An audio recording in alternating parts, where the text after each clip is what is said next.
adults, people of all ages, might be a cat, you might be a dog, or anything in between, or an inanimate object, etc., etc., etc. I think you know the drill. This is Nerding On. Today I'm going to talk about keeping your computer clean and cool. Keeping it clean. My suggestion on that is to probably physically clean your computer probably at least once or twice a year. Depending on the environment, it might be more often than that if you're in a very dirty, dusty, grimy environment. If you don't keep your computer clean, it will get hot and overheat because of dust buildup. And while I have not witnessed this, I have heard of rumors that if you have too much dust in your computer and too many dust bunnies, it can actually create an electrical short in your computer. If you have big wads of dust in your fans will not be able to operate properly and will create issues. For how to physically clean the computer, the best tool you can have, if you can afford it, is an air compressor. And I'm not talking the little spray can. I'm talking an actual big air compressor with the hose that's got lots of air pressure. You can zip a computer in and out with one. You can probably, it'd take you more time to disconnect the computer than to clean it out if you have an air compressor. 5 minutes, spray it out. And that's probably for a more dirty one. If you do not have an air compressor on hand, a can of compressed air will do some work.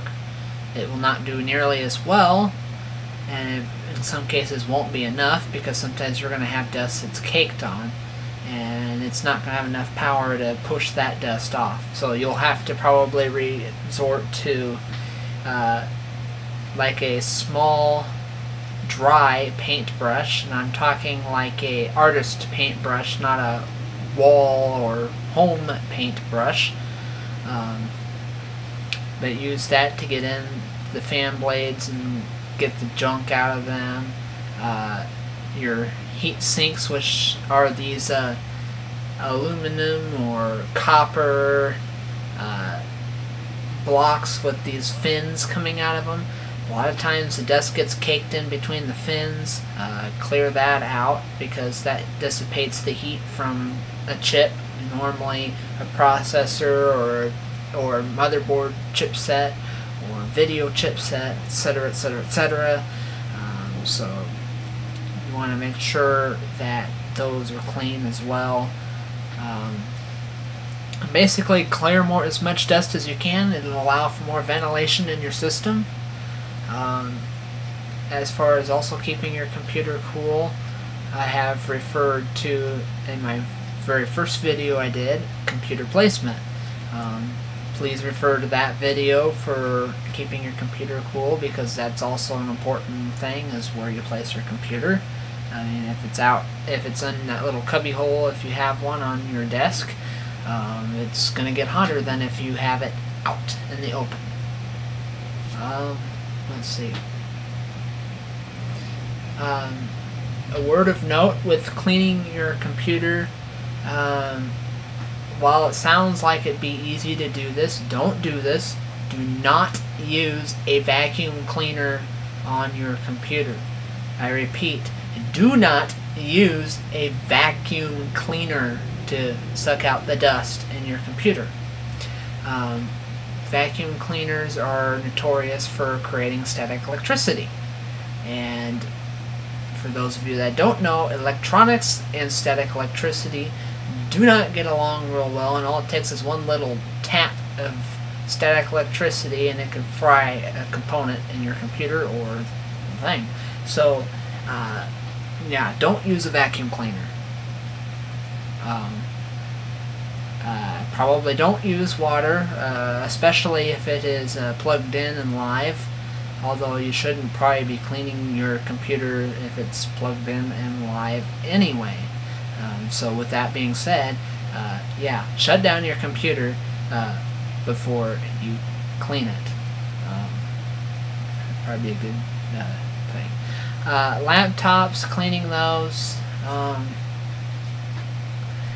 I don't blame you for not wanting to crack open a laptop and try to get into it to clean it out.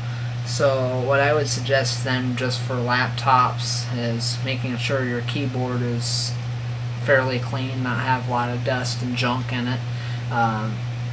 Your laptop or netbook or whatnot will normally have quite a few places for ventilation.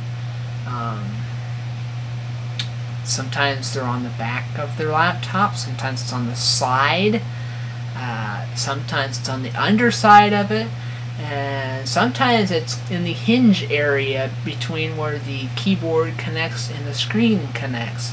On a MacBook it's like that. That's where it ventilates, is there in the crevice between the lower half of the notebook and the screen. This particular laptop, and it may be different for some of you, right here, it's probably hard to see, but right here there's a place for ventilation, so I would get a can of compressed air and spray that out. If you have an air compressor, that's a little bit better. Underneath, quite a few. You can even see a fan right here, so spray that out. Spray out all these ventilation holes. Some more. Some more. Maybe why just pull the battery out and spray in back there. But anywhere you can spray, spray. Just don't spray water. Probably not a good idea. So yeah, do that to keep your computer clean and cool. I really, I'm really meticulous about keeping my electronic stuff clean. I try to keep it a lot more clean than I probably need to. If I see a finger smudge, I get irritated. It's just how I am.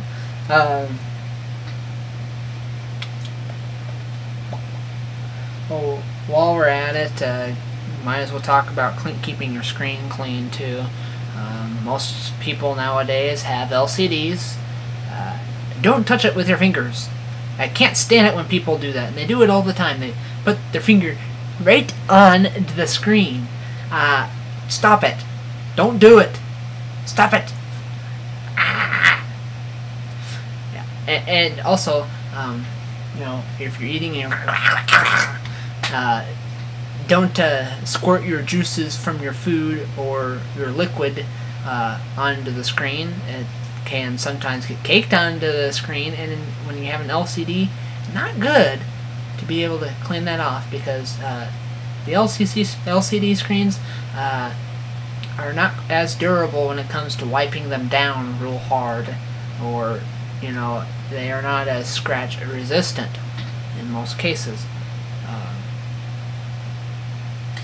Some people do this anyway, and some people might say, yeah, who cares, you can do it. But I don't suggest using Windex, especially on LCDs. CRTs, I don't know. I have used Windex on CRTs before to clean the screen. I think most people on the planet have. I haven't seen where it's done too much damage. Maybe a little bit, but LCDs stick with a very soft cloth, and I mean very soft, so you don't scratch the screen, and water. And don't soak the thing, just damp, soft cloth. The problem with and there's probably special screen cleaning stuff you can get as well. Mileage may vary with it, but in most cases, unless it's really bad, you can normally just use a little bit of damp, or just a damp soft cloth. Problem with it, it will streak. That is also a frustrating part when you're cleaning an LCD, is when you're trying to do that with just plain water and a soft cloth, it streaks. It takes a lot of playing around with it, and it can, if the streaks irritate you, expect it to take 15-20 minutes to clean your screen to work most of the streaks out. At least for me it does, because I'm really picky about that.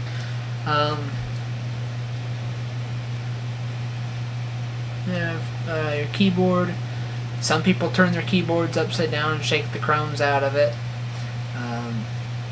I even do it, but it's been said you shouldn't do it because then the crumbs will get stuck underneath the keys. But I still do it. I turn the keyboard upside down and shake away. Let's see if I can find my little toy. I'll show you. I don't know if I have it.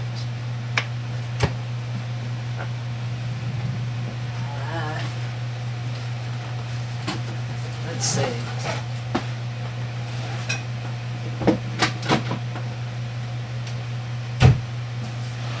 Epic fail.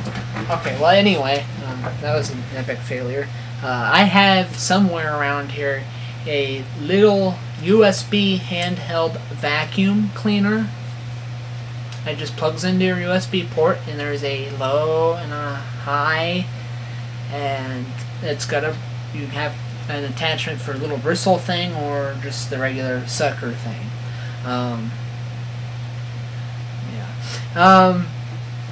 You use it to clean your keyboard out with, to get some of the crumbs out. It works. It's more to get the cracks and the crevices in the keyboard, though. It's not to get just crumbs out all over the place. And really, if you have an air compressor, again, would work a lot better to shoot the junk right out of it. In some cases, you can probably pull the keys off the keyboard and do that too. The mouse will hopefully, by now, I cross my fingers that you no longer have a ball at the bottom of your mouse, and it's optical or laser or whatnot. Because you don't normally have to clean those. However, my mouse I have now, that's almost 6 years old, 5-6 years old, it's been getting kind of weird lately, and it keeps resetting itself and dying in the middle of using the mouse. The cursor will just stop. I've had to clean out the mouse, and for whatever reason it makes it work again. I don't know. Anyway, this is NerdGong, and I approve this message, and my quote of the day, or acronym of the day, is PEBCAC. Problem exists between keyboard and chair, and again, that isn't to be against you guys. That is for you to use against somebody else. Okay, anyway, NerdGong, I approve this message, as you know, and I guess until the next episode, I will torment you later.